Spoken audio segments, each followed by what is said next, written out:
이 시간 예배자리 가운데 함께하는 우리 사랑하는 성원교회 성도들 가운데 하나님의 은혜와 사랑이 가득하게 소원합니다. 이 예배자리가 우리 주님을 깊이 만나는 자리, 세상에 지친 우리 영혼이 참된 회복과 안식을 누리는 자리가 되길 소원합니다. 말씀 나누는 가운데 우리를 향한 하나님의 뜻과 마음이 깨달아지는 시간 되길 소원합니다. 오늘 말씀은 좀 더 딱딱한 이야기가 될 수 있는데요. 흔히 교회 오랫동안 이제 목사님 설교들을 들어보는데 한 번쯤은 들어봤을 거예요. 영지주의라고 이제 초대 기독교의 이단 중 하나입니다. 초대 기독교 이단 중 하나로 영지주의라는 것을 들어보신 적 있을 텐데, 이 끝에 무슨 교가 아니라 주의라고 된 것은 그것이 하나의 사상적 흐름이기 때문에 어떤 특정한 교파가 나타나거나 교단이 일어나서 문제를 일으켰다기보다는 당시에 있었던 헬라 철학의 한 흐름 중 하나였습니다. 흔히 이제 나스타시즘, 그노시즘이라고 이제 부르는데, 이것은 이제 지식을 의미하는 헬라어 그노시스에서 나온 말이에요. 파생된 말이에요. 이 영지주의는 어느 하나의 종교 형태가 아니라 당시에 있었던 한 이단적인 흐름을 이야기합니다. 영지주의는 이제 헬라 철학에서 비롯되는데, 헬라 철학의 이분법적인 환경, 사람은 육체와 영이 있는데 이 육적인 것은 하등한 거고 수준 낮은 거고 영적인 것이 고등한 것이다라는 개념에 하에서 그 기본적인 이해 아래에서 영적인 것이 성숙한 것이다, 영적인 더 높은 단계로 봐야 된다, 이런 쪽으로 본 것이었습니다. 이것이 이런 헬라 철의 영향이 이제 기독교 안에 들어온 거죠. 그래서 영적인 것만 고등한 거고 좋은 것이고 육적인 것은 좋은 게 아니다라는 개념이 들어오는 것입니다. 그리고 이 영적인 것을 더 높은 단계로 성숙하게 해주는 것은 지식이다라는 거예요. 지적인 학문적인 연구와 고민과 토론들과 이 지적인 이해를 통해서 더 높은 단계, 영적인 더 높은 단계로 나아갈 수 있다라는 것이 이 영지주의적인 특징이었습니다. 이 영지주의란 말은 이제 영적인 지식을 추구한다는 거예요. 그노시즘도 마찬가지로 지식을 추구한다라는 것을 의미합니다. 그래서 많은 지식적인 활동들을 통해서, 지혜를 통해서 진리를 깨달을 수 있고 영적인 구원을 얻을 수 있다라는 것이 영지주의적인 사상적 흐름이었습니다. 사실 이거는 우리 가운데서 나타날 때가 되게 많아요. 영적인 것들을 추구하고 어떤 공부하고 연구함으로 깨달음을 통해서 어떤 진리를 도달할 수 있다라고 생각하는 것들, 도를 닦는 것도 사실은 그와 크게 다르지 않잖아요. 영지주의는 좀 더 많이 나아가서 여기서 지식을 통해서 깨달음을 얻어야지만 구원을 얻을 수 있다라고까지 나아갑니다. 무슨 말이냐면 일반 사람들은 일반적으로 알 수 없는 감추어진 비밀이 있다라는 것에서 시작해요. 뭔가 감추어진 비밀이 있어서 그 비밀을 알아할 때 진리를 도다르고 그것을 통해서 구원에 이를 수 있다라는 것입니다. 이 감추어진 비밀적인 것들은, 그 비밀의 지식은 특정한 사람들에게만 허락하셨다라고 이야기합니다. 그리고 비밀의 말씀을 받은 사람을 통해서만 성경이 해석되어져야지만 그 감추어진 비밀이 드러나서 성경의 본래의 의미, 본래 진리를 깨달을 수 있다라고 이야기합니다. 그렇게 비밀을 깨달아야만 이제 구원을 얻을 수 있다는 것이 영지주의적인 특징 중 하나입니다. 대표적으로 마리아 복음서, 여기서 마리아는 막달라 마리아를 말하는데, 막달라 마리아가 예수님 다른 제자들과는 다르게 예수님으로부터 특별한 계시를 받아서 그 특별한 영적인 능력이 있었다라면서 복음서에는 이제 베드로가 마리아에게 와서 예수님이 너한테 특별한 계시를 준 걸 내가 알고 있다, 그것이 무엇인지 우리에게 알려다오, 이런 내용들이 담겨 있습니다. 내용이 특별히 대단한 거 아니에요. 그냥 내가 특별한 진리를 받았다, 내가 특별하게 더 영적인 능력이 있다, 이런 것들을 자랑하는 어쩌면 그런 내용들인데, 영지주의 문서들의 특징 중 하나는 그런 겁니다. 누군가가 일반적인 제자들 말고, 12제자들 말고 특별한 제자들이 또 다른 제자, 비밀리에 비밀적인 지식을 받았다, 그 지식을 알아야지 너희가 성경의 진리를 깨달을 수 있다라는 것을 이야기합니다. 근데 재미있는 거는 오늘날 이단들도 그렇게 이야기한다는 것입니다. 우리는 일반 교회에서 가르치지 않는 비밀을 알고 있어. 우리가 가르친 성경 해석이 진짜 성경 해석이야. 대표적인 신천지가 그렇죠. 그들의 교주가 하나님으로부터 말씀을 받아 먹었다고 합니다. 그래서 그 교주가 해석하는 말씀이 진짜 하나님의 말씀이다, 그 교주가 풀어준 성경 해석이 진짜다, 그걸 알아야지, 그걸 공부해야지 진짜 구원받는 거야 라고 이야기합니다. 그들의 성경 공부들은 이것들을 뒷받침하기 위한 성경 해석들이죠. 교주의 말과 짜맞추는, 대표적으로 이제 알레고리적으로 이거는 이런 의미고 저건 저런 뜻이고 이건 이걸 비유한 거야 라고 하면서 그걸 짜맞추는 것들을 이야기하는 것이 많습니다. 이단의 경우들이 대부분 그런 것 같아요. 우리는 교회에서 가르치지 않는 진짜 성경을 공부한다 라고 이야기합니다. 그런 사람들은 전부 다 100% 이단입니다. 교회에서 안 가르치는 이유가 뭘까요? 잘못됐으니까 안 가르치는 거거든요. 이상한 거니까 안 가르치는 거거든요. 교회에서 목사님들이 성경 공부하고 성경을 가르치는 게 본업이고 그것을 사명으로 삼는 사람들이 안 가르치는 거는 잘못됐으니까 안 가르치는 거예요. 이상한 거니까 안 가르치는 거거든요. 그들은 성경에 뭔가 숨겨진 비밀이 있다고 이야기합니다. 그리고 그것은 자기들의 특별한 공부 방법으로 공부해서 자기들만의 영적인 지혜를 통해서만 그걸 해석할 수 있다라고 이야기합니다. 물론 성경에도 비밀한 이야기들을 많이 이야기합니다. 비밀이 있다, 감추어진 것이 있다라고 이야기해요. 대표적으로 마지막 날에 대해서 그렇게 얘기했죠. 예수님이 다시 오시는 그 마지막 날, 재림의 날은 감춰져 있다라고 이야기합니다. 오직 하나님만 아신다라고 이야기하죠. 누구도 모릅니다. 그것이 성경의 증언입니다. 이것을 안다고 이야기하는 것은 자신이 곧 하나님이다라고 말하는 것과 다르지 않을 거예요. 성경 오직 하나님만 아신다라고 하는 것은 나 이거 알아 라고 말하는 것은 곧 자신이 하나님이라는 거죠. 하지만 구원에 이르는 진리에 대해서는 어떨까요? 물론 성경도 이것에 대해서 진리가 감춰져 있다, 비밀이 있다라는 표현을 합니다. 대표적으로 누가복음 18장 34절에 이렇게 얘기하죠. 지하들이 이것을 하나도 깨닫지 못하였으니 그 말씀이 감춰졌으므로 그들이 이르신 바를 깨닫지 못하였다라고 이야기합니다. 여기서 예수님의 지하들이 예수님께서 하신 말씀을 깨닫지 못한 이유는 그 말씀이 감춰져 있었기 때문이다라고 이야기합니다. 그 예수님이 하신 말씀은 이것입니다. 32절 33절 내용을 보면요, 예수님께서 우리 죄를 대속하시기 위해서 십자가에서 죽으시고 그리고 죽으셨다가 다시 부활하실 것이라는 내용입니다. 예수님께서 제자들에게 이 말씀하실 당시에는 그 일이 이루어질지도 그 제자들은 믿을 수 없었습니다. 아무리 들어도 도저히 받을 수 없었고 실제로 그 일이 일어났을 때도 그것이 어떤 의미인지 도저히 이해할 수 없었습니다. 하나님이 인간이 되었다는 것도 이해할 수가 없는 사건인데 그 하나님이 십자가에 대해서 죽었다는 게, 처형당한다는 게 도저히 이해할 수 없는 그들의 사고로서는 메시아가 그렇게 죽을 수 있다는 것은 상상도 할 수 없는 것입니다. 이후에 예수님께서 부활하셔서 또 성령이 임하셔서 그들이 깨닫게 해줄 때야 그대야 밝히 알게 됐던 거죠. 당시에는 예수님께서 이 말씀하실 당시에는 이것은 감춰져 있던 것이었습니다. 그들의 지혜로서는, 그들의 생각으로서, 그들의 영적인 능력으로서는 도저히 깨달을 수 없는 것이죠. 하지만 이미 부활하신 이후 지금에는 그 감춰진 것이 이미 드러난 것입니다.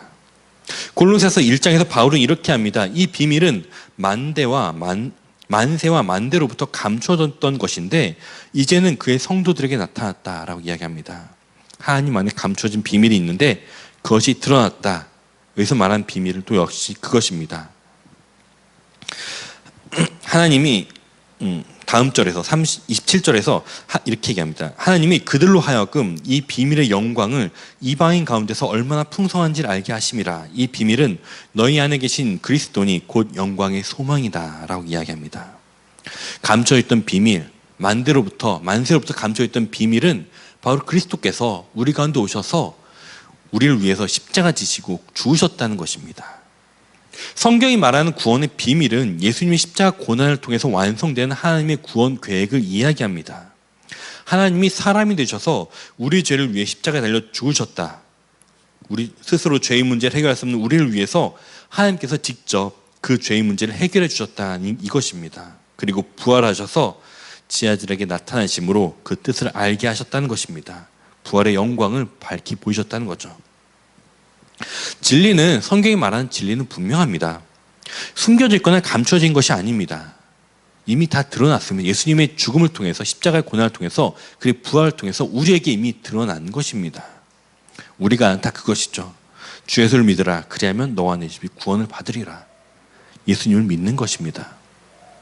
사실 우리는 이것을 모르지 않습니다. 단지 믿지 못할 뿐이죠. 우리가 구원의 확신을 얻게 되었을 때, 구원을 정말 경험하게 돼서 구원받은 사람인 것을 알게 되었을 때 우리가 말하는 건 이것입니다. 아, 이런 게 있는 줄 몰랐네 라고 말하지는 않습니다. 이 말씀이 진짜였구나라고 우리 말씀이 말합니다. 구원의 문제는 어떤 지식을 알지 못하면 문제가 아닙니다. 배우지 못했어, 이 문제가 아니에요. 진짜였어 라는 것이 문제였죠. 구원은 지식의 문제가 아니라 처음부터 끝까지 믿음의 문제입니다. 그렇기 때문에 오직 믿음으로 구원받는 것이죠. 무엇인가 선행을 베풀거나 성경 공부를 한다든가 특별한 지식을 깨달아야 구원을 받는다라고 말하는 것은 이것이 외에도 심각한 문제가 있는 말입니다. 결론부터 이야기하자면 그것은 예수님의 십자가를 불완전한 것으로 보기 때문입니다. 성경은 구원이 십자가 희생으로 충분하다라고 이야기합니다. 우리의 구원이 예수님 십자가의 희생으로 충분히 이루어졌다라고 이야기합니다. 히브리서 10장 12절 14절에서 이렇게 얘기합니다. 오직 그리스도는 죄를 위하여 한 영원한 제사를 드리시고 하나님 우편에 앉으사 그 후에 자기 원수들을 자기 발등상이 되게 하실 때까지 기다리시나니 그가 거룩하게 된 자들을 한 번의 제사로 영원히 온전하게 하셨다라고 이야기합니다. 예수님 십자가에 대해서 14절에서 이렇게 합니다. 한 번의 제사로 영원히 온전하게 하셨느니라. 예수님은 십자가에서 모든 사람의 죄를 대속하기 위한 제물이 되셨습니다. 이 한 번의 제사를 통해서 영원히 온전하게 하셨다라고 이야기합니다.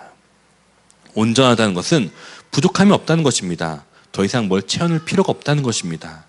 더 이상 어떤 누군가의 수고도 어떤 행동도 필요하지 않다는 것입니다. 그런데 여기에 어떤 깨달음이 필요하다라고 이야기한다는 것은 다시 말한다면 예수님의 십자가로는 부족하다라는 것을 말하는 것과 다르지 않습니다. 예수님의 희생은 그분의 십자가에 의해서 물과 피를 쏟으시며 우리를 위해서 죽으신 이 사건은 우리를 구원하시기 위해 충분한 것을 넘어서 과분한 것입니다. 필요 이상으로 더 많은 것을 우리에게 주신 것입니다. 필요 이상으로 과분한 사랑을 베풀어 주신 것입니다. 그렇기 때문에 이 과분한 사랑을 부족하다라고 말한다는 것이기에 어떤 특별한 지식을 깨달아 구원을 받는다라고 말한다는 것은 굉장히 심각한 신학적인 문제가 있는 것입니다. 예수님의 죽음에 대해서 부족한 것으로 이해하기 때문입니다. 그뿐 아닙니다.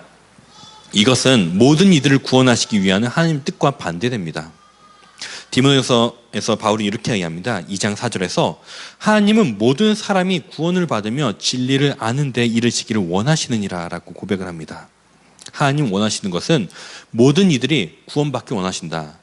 그뿐 아니라 진리에 이르기까지 원하신다 라고 이야기하십니다. 그것이 하나님의 뜻입니다. 그리고 고린도후서에서 예수님의 죽으심에 대해서 이렇게 얘기하죠. 고린도서 5장 15절에서 그가 모든 사람을 대신하여 죽으심은 살아있는 자들로 하여금 다시는 그들 자신을 위하여 살지 않고 오직 그들을 대신하여 죽었다가 다시 살아나신 위하여 살게 하십니다 라고 이야기합니다. 우리를 구원하신 것은 어느 특정한 누구만이 아니라 모든 사람을 위해 대신하여 죽었다라고 이야기합니다. 예수님의 죽으심은 모든 사람을 대신하여 죽었다는 것입니다. 특정한 지혜를 가진 깨달음을 가진 사람들이나 선한 의지를 가진 어떤 특정한 누군가를 위해서만 죽은 것이 아니라 모든 사람들을 위해서 죽었다는 것입니다. 예수님 십자가를 위해서 죽으실 때 예수님을 위해서 고난받으시는 예수님을 위해서 눈물 흘리는 여인들이나 끝까지 따라온 지혜들을 위해서 죽은 것이 아니라 예수님을 핍박하고 예수님을 채찍질하는 로마 군인들까지도 위해서 죽으신 것입니다. 만약 어떤 구원이 어떤 깨달음이나 어떤 선행들을 통해서만 얻는 것이라고 할 때 어떤 행위를 한 것의 보상으로 받는다라고 한다면은 굉장히 큰 문제가 생깁니다. 개개인의 능력 차에 따라서 구원받을 수 없는 사람들이 생깁니다. 구원받지 않는 사람들이 아니에요. 구원받을 수 없는 사람들이 생긴다는 것입니다. 누군가는 한번 결단한 것을 끝까지 잘 지키는 사람도 있는가 하면 누군가는 금방 흐지부지하는 사람도 있습니다. 누군가는 머리가 좋아서 어떤 지식을 금방 이해하는 사람이 있는가 하면 누군가는 여러 번 설명을 해줘도 이해하지 못하는 사람도 있습니다. 전에 이제 신학교 다닐 때 한 교수님께서 이런 이야기를 하셨습니다. 신학교니까 이제 교수님들도 다 목사님들이거든요, 거의 다. 그분도 목사님이기 때문에 이제 한 기관으로부터 와서 이제 우리 기관에 와서 세례 좀 해주세요라고 이제 이야기하는 것입니다. 문제는 그 기관이 정신지체자들을 이제 돌보는 기관이었던 것이에요. 그러니까 정신지체자들에게 세례 좀 베풀어 달라는 것입니다.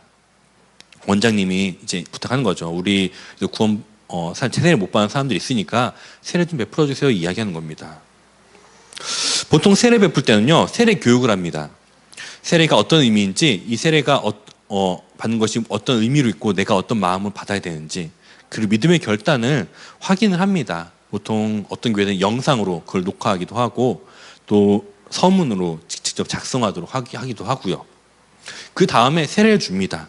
세례는 구원의 표징이기 때문에 내가 무엇을 믿는 것에 대해서 확신을 갖고 그 믿는 것에 대해서 그 결단을, 믿음의 결단을 받는 것이 일반적입니다. 그렇기 때문에 되게 어려운 점이죠. 교수님이 고민했다는 것입니다. 이들은 정신체가 있으니까 교육도 어려워요. 자신의 결단 또한 불분명합니다. 이 사람이 결단했다고 보기도 어렵고요. 그들에게 세례를 베풀어 할까 고민이 되었다는 것입니다. 결론적으로 교수님은 세례를 주었습니다.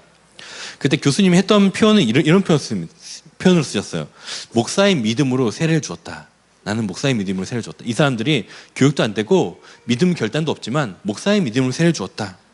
모든 이들을 구원하시기 위해서 십자가 지신 예수님께서 이들 또한 구원하실 것이라는 믿음으로 난 세례를 베풀었다라고 이야기하셨습니다. 세상에는 선천적으로 지적 능력이 뛰어나 떨어지는 사람도 있습니다. 선천적으로 지적 능력이 떨어진 사람들은 비밀스러운 깨달음을 얻을 수 있을까요? 절대 불가능합니다. 공부가 안 되죠. 교육이 안 되죠. 모두가 강한 의지를 갖고 살아가는 것이 아닙니다. 의지가 많이 약한 사람들은 어떨까요?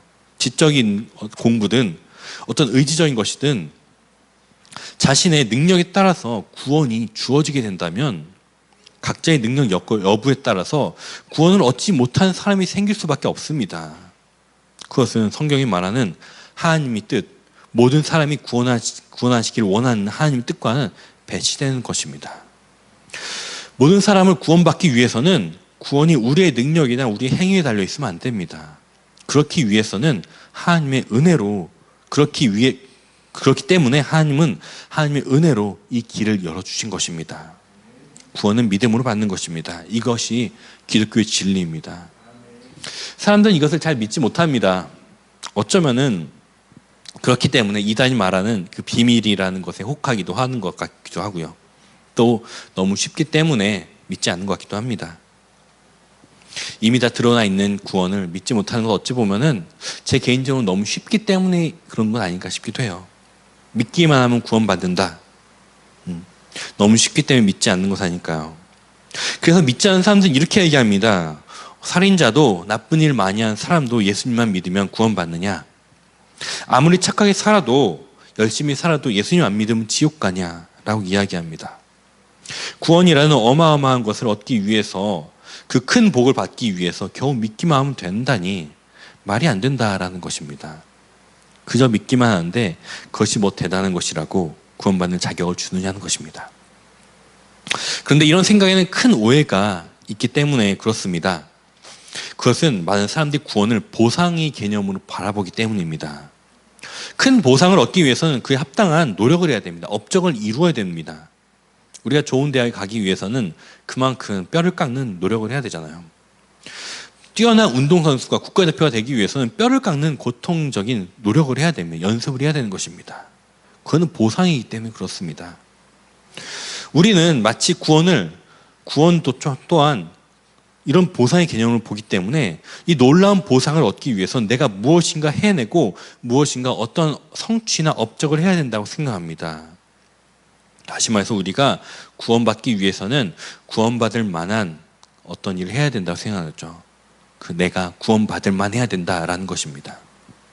그런데 이것은 우리가 구원받을 만한 일을 할 수 있다는 착각에서 오는 오해입니다.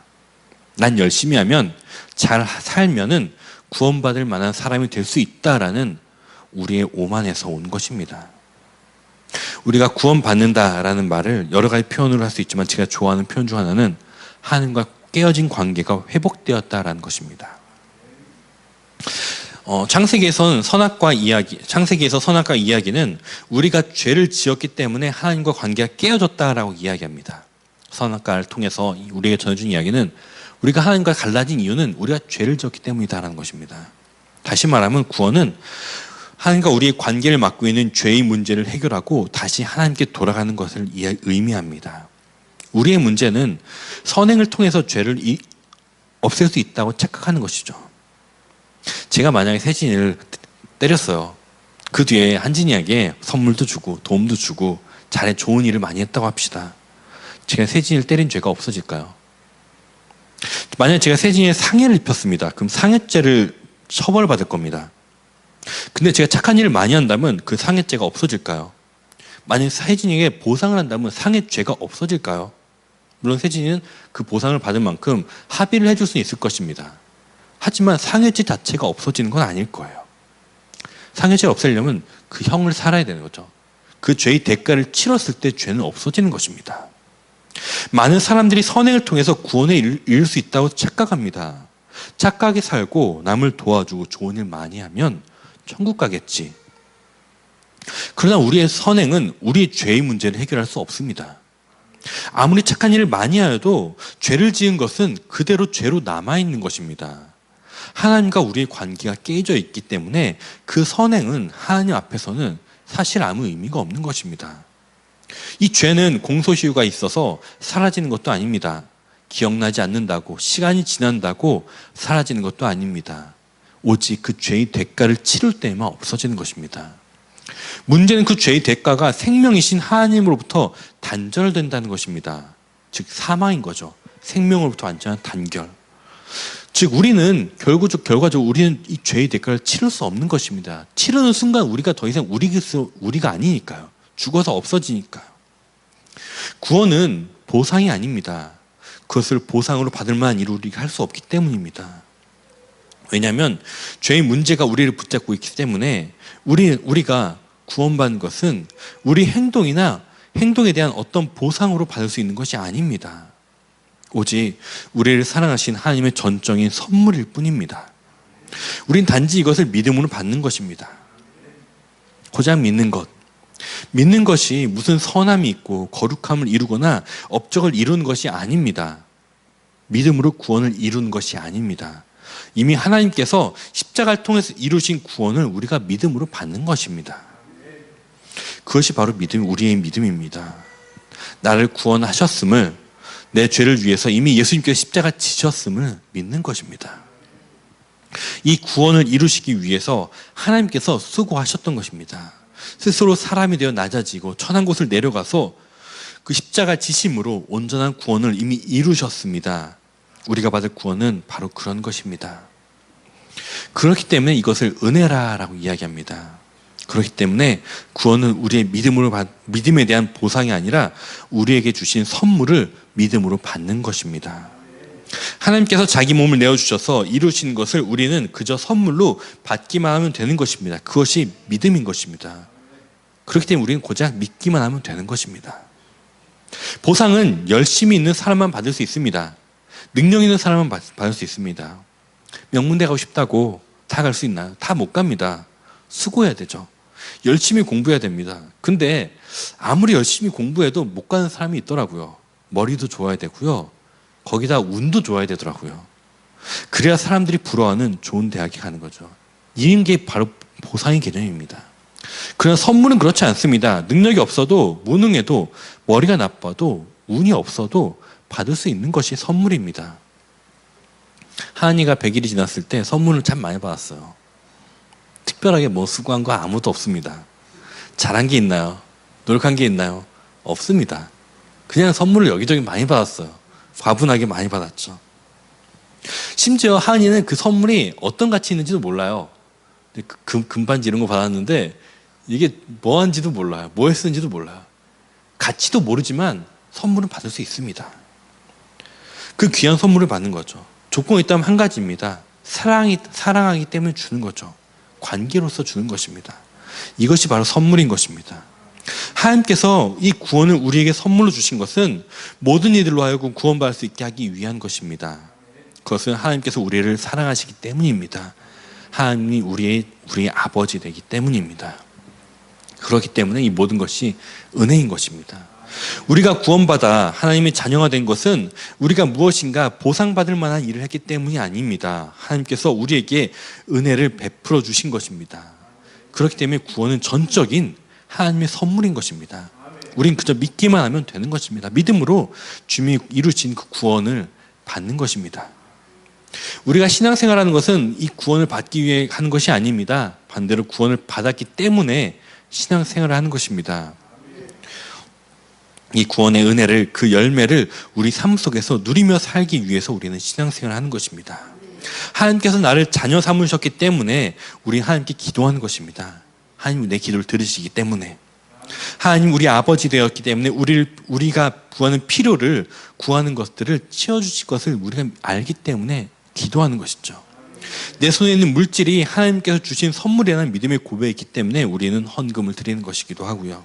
주님이 내 삶의 목자 되셔서 나의 선한 길로 인도하시는 것을 알기 때문에 내 마음에 편한 대로, 내 마음에 들고 내 편한 대로 살지 않고 내 삶 어려울지라도 하나님의 뜻을 선택하고자 우리가 그 뜻에 굴복하는 것 또한 우리가 구원받기 때문입니다. 주님이 날 구원하시고 날 선한 길로 인도하실 것이라는 믿음이 있기 때문에 우리 그렇게 살아가는 것이죠.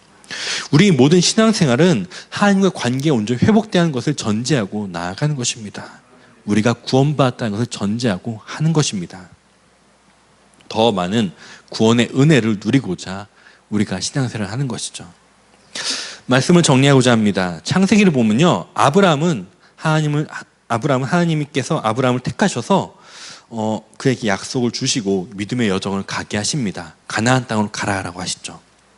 아브라함은 하나님의 약속이 무엇인지 알아나기 위해서 믿음의 여정을 나아간 것이 아닙니다. 하나님 이미 약속을 주셨습니다. 내가 널 복을 낼 거다. 너희 받는 게 축복을 낼 것이다. 너희 씨를 통해서 만대에 복을 낼 거다라는 먼저 약속을 주십니다. 아브라함의 한 짓은 그저 그 약속을 믿고 믿음의 여정을 나아가는 것이었습니다. 믿음의 여정을 나아갔기 때문에 그 상으로 이삭을 준 것이 아닙니다. 이미 이삭을 줄 것을 하나님이 약속하셨습니다. 그리고 그 믿음에 나아갔을 때 그 이삭을 얻은 것일 뿐이죠. 그 약속의 결과를 받았을 뿐입니다. 이것처럼 우리에게 주어진 약속을 믿고 오늘 하루 주님께서 이끄신 삶을 살아가는 저희 되기 원합니다. 그때 주님께서 우리에게 약속하신 그 놀라운 약속을 우리 삶 가운데 성취해 주실 것입니다. 그 놀라운 구원의 은혜들을 우리가 삶 속에서 받아 누리는 은혜를 겪을 것입니다. 예수 그리스도를 통해서 하나님 우리를 구원하셨습니다. 우리에게 이것을 선물로 주셨습니다.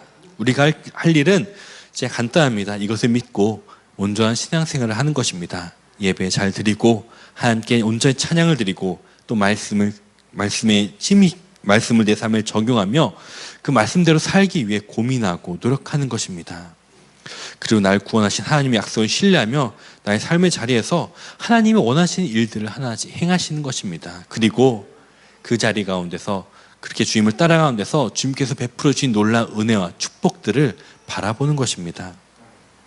때로는 그것이 광야같이 힘든 길일지라도 때로는 아브라함이 가야 했던 어딘지 알 수 없는 미지의 가나안 땅일지라도 우리는 나아가는 것이 주님께서 원하시는 길, 우리가 할 성도의 사명입니다. 주님이 인도하시는 길을 걸을 때 하나님께서 살아계시며 우리와 함께 하심을 더욱 경험하게 될 것입니다. 그렇게 하나님과 함께 살아가는 또 하나님의 살아계심을 우리 삶을 통해서 증언하고 간증하는 우리 서원교회 모든 성도인들 되기를 소원합니다. 기도하겠습니다. 우리를 구원하시기 위해 이 낮고 천한 인간으로 낮은 자리까지 오셔서 그 귀한 생명을 아낌없이 주신 주님의 놀라운 사랑과 은혜에 감사드립니다. 주님의 은혜로 우리가 구원받아 하나님의 자녀로 살아가게 되었습니다. 이 은혜를 온전히 누리며 살아갈 수 있게 믿음의 여정을 잘 걸어가게 인도해 주시옵소서. 항상 우리 삶 속에서 동행해 주시고 인도해 주시며 하나님의 살아계심을 경험하고 증언하는 우리 되게 하여 주시옵소서. 예수님의 이름으로 기도드립니다. 아멘.